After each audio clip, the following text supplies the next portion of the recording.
Right, we have some more important developments coming in. We are cutting live to the Indian government's interministerial conference on West Asia conflict. Take a look. The last few days.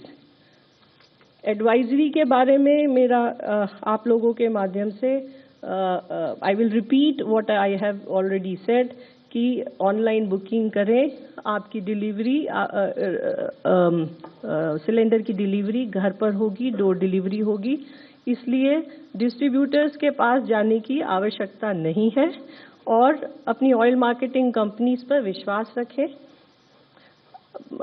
Multiple जो जहाँ पर alternate source of energy available है, PNG वगैरह, वहाँ पर उस पर shift होए। सो दीज आर द अफवाहों से बचें और पैनिक बुकिंग से भी बचें। धन्यवाद। Thank you, Sujata. I would now request Secretary Shipping for his updates, please. Thank you, ma'am. Good afternoon, everyone. I'll start with the Shivalik LPG carrier, which sailed from Persian Gulf, crossed the Strait of Hormuz, and headed towards India. Will be reaching today around 5 o'clock in the evening, maybe after an hour or so. And before its arrival, the documentation, priority berthing, everything has been arranged at the port so that there is no delay in discharge of cargo by this vessel. All Indian seafarers in Persian Gulf area are safe. No incident has been reported in last 24 hours.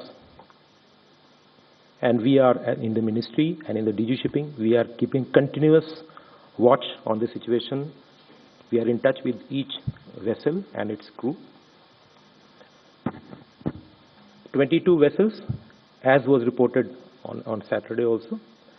22 Indian flag vessels with 611 Indian seafarers remain in the west of the Strait of Hormuz in Persian Gulf. And DG Shipping continues to closely monitor the situation in coordination with ship owners, the recruitment and service licensee, and Indian missions in the region. The Indian flag vessel Jag Ladki, which sailed from UAE on 14th of March, it is carrying 80,000, about 81,000 of Murban crude oil, is safely en route to India. And it has this vessel and all Indian seafarers on board are safe. They'll be reaching tomorrow at Mundra port.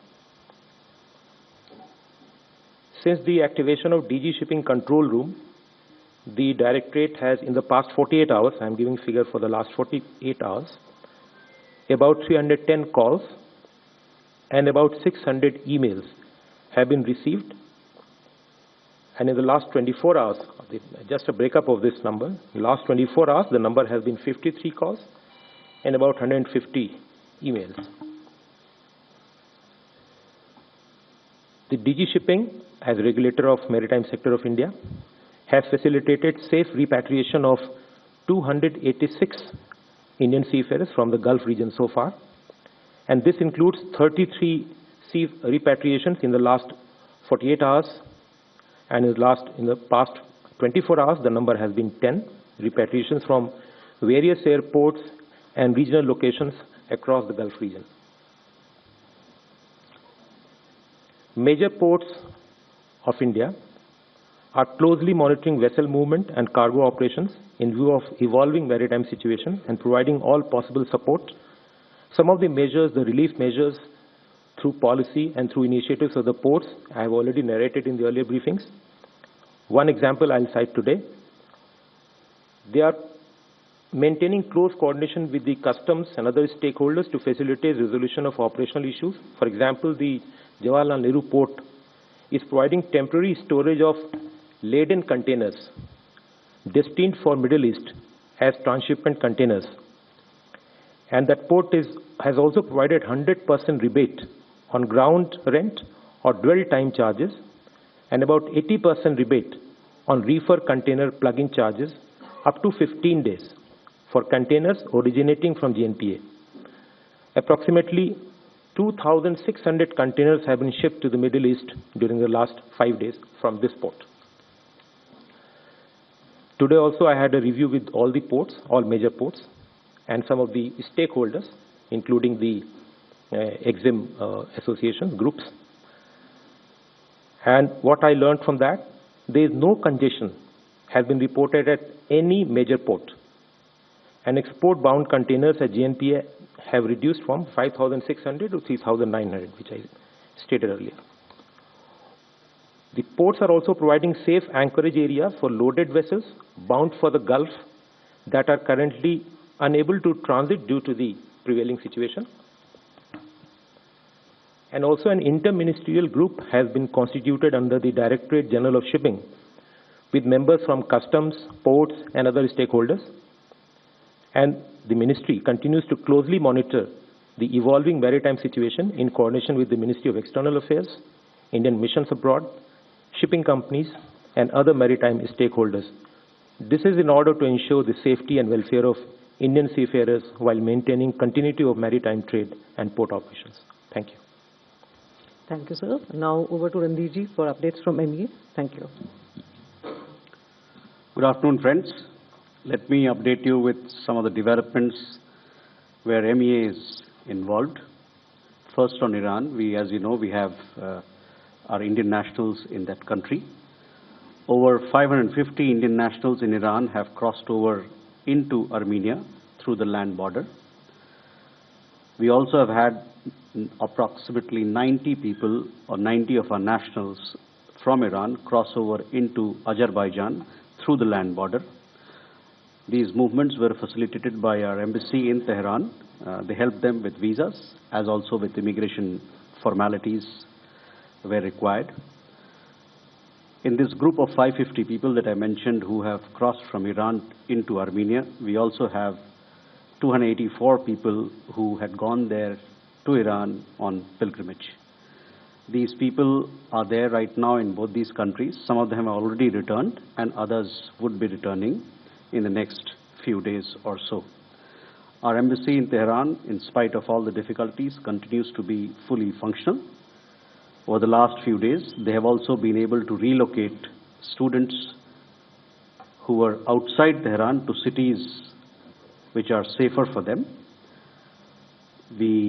जैसा कि आप लोग जानते हैं कि Iran में भारतीय समुदाय के लोग में कुछ नाविक लोग भी हैं और साथ ही साथ मछुआरे समुदाय के लोग भी हैं।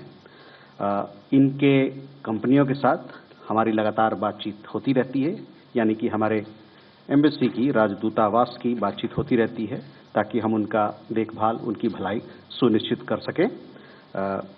सभी भारतीय नागरिकों से हमारा अनुरोध है कि जो एडवाइजरी हमारे राजदूतावास ने निकाला है उसको देखें और उस पर अमल करें। और जहाँ तक हमारा भारत सरकार की बात है, हम लोग प्रतिबद्ध हैं अपने देशवासी जो वहाँ रहते हैं ईरान में, उनकी देखभाल के लिए, उनकी भलाई के लिए। बहुत बहुत धन्यवाद। Thank you. Asim ji, would you like to add something? Good afternoon. The Ministry of External Affairs continues to closely monitor the evolving situation in West Asia and the Gulf region. The safety, well-being and security of the Indian community across the region remains our highest priority. The Ministry's Special Control Room continues to function for addressing queries from Indian nationals and families. We are also in constant touch with the state governments and union territories to coordinate our efforts.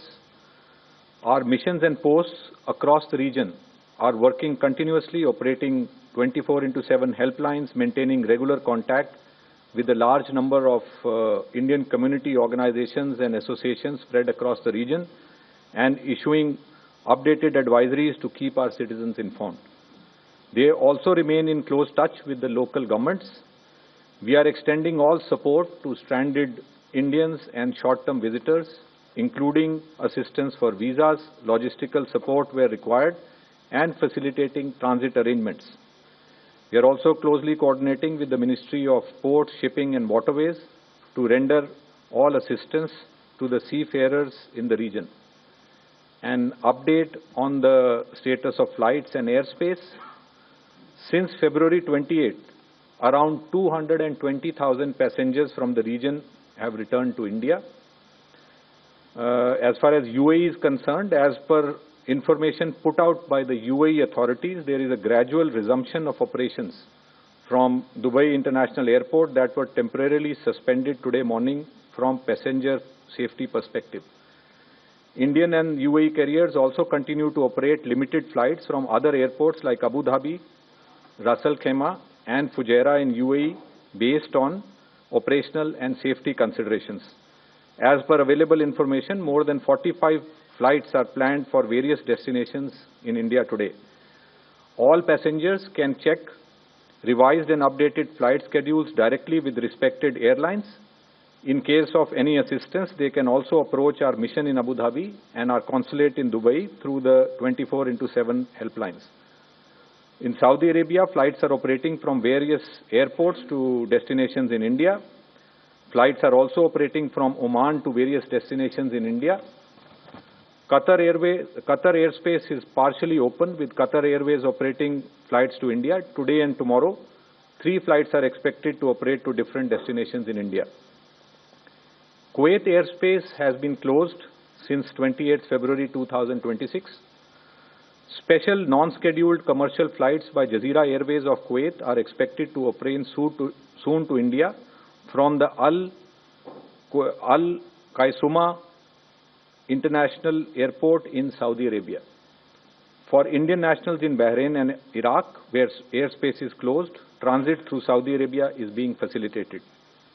An update on the incident in Oman. On March 13th, in an attack in Sohar city in Oman, unfortunately, 2 Indian nationals had lost their lives. The Embassy of India in Muscat is in constant touch with the families of the deceased Indian nationals and is coordinating with concerned Omani authorities. Their mortal remains are expected to be repatriated to India soon. The embassy also remains in close touch with the hospital authorities and the company to monitor the condition of the injured Indian nationals. None of the Indian nationals are seriously injured. On the incident in which Safe Sea Vishnu was impacted off the coast of Iraq, our mission team has been on ground in Basra to assist for the early return of the 15 Indian crew members of Safe Sea Vishnu who were safely evacuated and are currently residing in a hotel in Basra. They are also coordinating with the concerned Iraqi authorities for early return of the rescued Indian crew members and for early repatriation of the mortal remains of the Indian national who unfortunately lost his life. Thank you. All right, important commentary coming in from the Indian government, especially with respect to the energy crisis. The government has said people must keep faith in their distributors and that there is no need to engage in panic buying, whereas the MEA has said over 500 Indian nationals have crossed into Armenia so far from Iran. 90 Indian nationals have crossed into Azerbaijan and they will be back in India in a few days. Apart from that, Shivalik vessel which left the Strait of the Strait of Hormuz on March 13th is going to reach India this evening. So yes, important developments coming in from the Indian government. We'll keep you posted. But time now to move on to some other stories as well.